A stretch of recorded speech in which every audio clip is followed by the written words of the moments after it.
नमस्कार साथियों, आपका स्वागत है हमारे YouTube चैनल अपेजर्स मेंस राइट्स पर। आज हम डिस्कस करेंगे गुजरात हाई कोर्ट के एक और लेटेस्ट केस के डिसीजन के बारे में, जिसमें हाई कोर्ट ने पति और ससुराल वालों के खिलाफ लगाए 498A के चार्ज को और उनके खिलाफ FIR को क्वैश कर दिया है। साथियों, ये जजमेंट सीरीज में हम आपको झूठे 498A केसेस को क्वैश करवाने के लिए हाई कोर्ट द्वारा बताए गए ग्राउंड्स को उजागर करने की कोशिश करते हैं। आप इन वीडियोस को पूरा देखने पर अपने ऊपर लगे झूठे 498A केस में लगाए गए झूठे एलिगेशंस को क्वैश करवाने के ग्राउंड्स को समझ पाएंगे। इसलिए वीडियो को पूरा देखिए और अच्छे से केस ब्रीफ, आर्ग्यूमेंट्स और कोर्ट के ओपिनियन को समझकर अपने केस में एक्सपर्ट्स की राय से इस्तेमाल में लाइए, ताकि आप अपने जीवन के कीमती साल और टाइम कोर्ट में वेस्ट ना करें। बस याद रखिए, ये फाइट 10% लीगल है और 90% मेंटल, इसलिए सही डायरेक्शन पर चलना बहुत जरूरी है अपने केसेस को खत्म करने के लिए। अगर आपने हमारे चैनल को सब्सक्राइब नहीं किया है तो सब्सक्राइब बटन प्रेस कर दे, ताकि आप बाकी वीडियोस भी देखकर समझदारी से हमारे एक्सपर्ट्स की राय लेकर अपने केसेस में इस्तेमाल कर सकें। याद रखिए कि नोटिफिकेशन बेल का आइकन भी दबा दें, ताकि आपको लेटेस्ट वीडियोस की जानकारी मिलती रहे।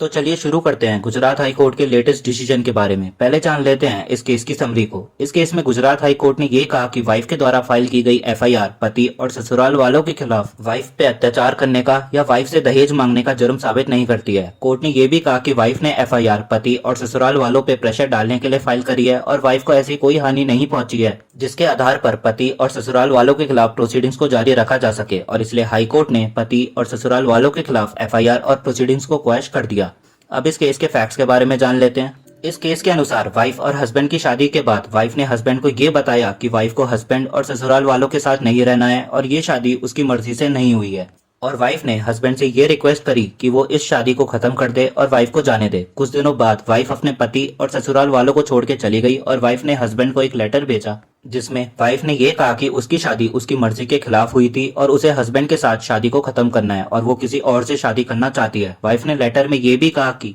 उसे मेहर में दिए हुए पैसे मिल गए हैं और हस्बैंड ने वाइफ की इस रिक्वेस्ट को मान लिया। कुछ टाइम बाद वाइफ ने पति और ससुराल वालों के खिलाफ एक कंप्लेंट फाइल कर दी, पर बाद में वाइफ, पति और ससुराल वालों के बीच सेटलमेंट हो गया और ससुराल वालों ने वाइफ को उनके साथ रहने की अनुमति भी दे दी। फिर वाइफ ने सेक्शन 498A के अंडर अपने पति और ससुराल वालों के खिलाफ एक FIR फाइल कर दी और पति और ससुराल वालों के खिलाफ केस रजिस्टर हो गया, और इसलिए पति और ससुराल वालों ने अपने खिलाफ FIR और प्रोसीडिंग्स को क्वैश करने के लिए गुजरात हाई कोर्ट में एक पिटीशन फाइल की है। हाई कोर्ट में पति और ससुराल वालों की तरफ से ये बोला गया कि वाइफ के द्वारा फाइल की गई FIR झूठी है और वाइफ कभी अपने हस्बैंड के साथ नहीं रही है, और कंप्लेंट फाइल होने पे और सेटलमेंट होने के बाद जब ससुराल वालों ने वाइफ को उनके साथ रहने की अनुमति दे दी थी, तब भी हस्बैंड कभी वाइफ के साथ नहीं रहा है। पति और ससुराल वालों की तरफ से ये भी कहा गया कि सेटलमेंट होने के बाद ससुराल वालों ने वाइफ को उनके साथ रहने की अनुमति दे दी थी, तब भी वाइफ ने उनके खिलाफ FIR फाइल कर दी और ये एलिगेशन लगाया कि पति और ससुराल वालों ने वाइफ से दहेज की मांग की है। पति और ससुराल वालों की तरफ से ये भी बोला गया कि अगर वाइफ को कोई प्रॉब्लम थी तो उसे सेटलमेंट के टाइम बताना चाहिए था, और वाइफ ने पति और ससुराल वालों को कोई वजह या डिटेल बताए बिना उनके खिलाफ एक FIR फाइल कर दी और ये एलिगेशंस लगाया कि पति और ससुराल वालों ने वाइफ पे अत्याचार करा है और दहेज की मांग करी है, और इसलिए पति और ससुराल वालों ने हाई कोर्ट से ये प्रे किया कि उनके खिलाफ FIR और प्रोसीडिंग्स को क्वैश कर दिया जाए। दूसरी तरफ वाइफ की तरफ से ये कहा गया कि सुप्रीम कोर्ट और हाई कोर्ट का इस तरह के केसेस में ये व्यू रहता है कि हस्बैंड के खिलाफ मुकदमा चलाया जाना चाहिए और FIR को सुप्रीम कोर्ट के गाइडलाइंस के अनुसार क्वैश करा जाना चाहिए, और वाइफ की तरफ से ये प्रे किया गया कि पति और ससुराल वालों के द्वारा फाइल की गई पिटीशन को डिसमिस कर दिया जाए। सारे पक्षों को और सारी बातों को सुनने के बाद कोर्ट ने ये कहा कि वाइफ के द्वारा फाइल की गई FIR से ये पता चलता है कि ससुराल वालों ने वाइफ को उनके साथ रहने की अनुमति सेटलमेंट होने के बाद दी थी, और तब भी हस्बैंड वाइफ के साथ नहीं रह रहा था। कोर्ट की तरफ से ये भी कहा गया कि वाइफ के द्वारा हस्बैंड को भेजे हुए लेटर के अनुसार उस लेटर में वाइफ ने दहेज के सामान की कोई बात नहीं करी है और वाइफ ने सिर्फ मेहर से जुड़े पैसों के बारे में बताया है और हस्बैंड से शादी को खत्म करने की मांग करी है, जिसे हस्बैंड ने एक्सेप्ट कर लिया था। कोर्ट की तरफ से ये भी कहा गया कि वाइफ ने FIR सिर्फ पति और ससुराल वालों पे प्रेशर डालने के लिए फाइल करी है, और वाइफ के द्वारा हस्बैंड को भेजे हुए लेटर से ये पता चलता है कि वाइफ और हस्बैंड के बीच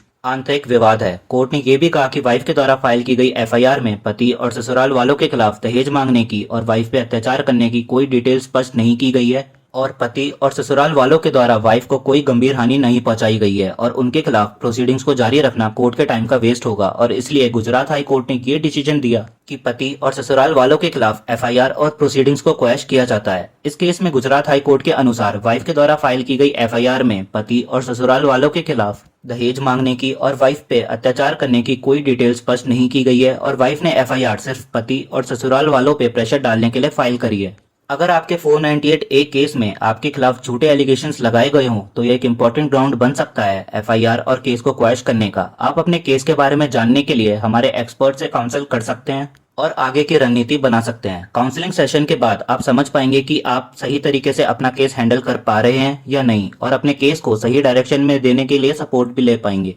साथियों, इस डिसीजन के बारे में पढ़ने के लिए इसका लिंक और हमारे एक्सपर्ट से अपॉइंटमेंट बुक करने का लिंक नीचे डिस्क्रिप्शन बॉक्स में दिया है, आप डिटेल में उसको पढ़ सकते हैं। उम्मीद है आपको ये वीडियो पसंद आया होगा। वीडियो को लाइक शेयर जरूर करिए और चैनल को भी सब्सक्राइब कर लीजिए ताकि आप बाकी 498A से बचने की वीडियोस भी देख पाएं। और अगर आपका कोई भी सवाल हो तो कमेंट बॉक्स में पूछ लीजिए। शुक्रिया दोस्तों।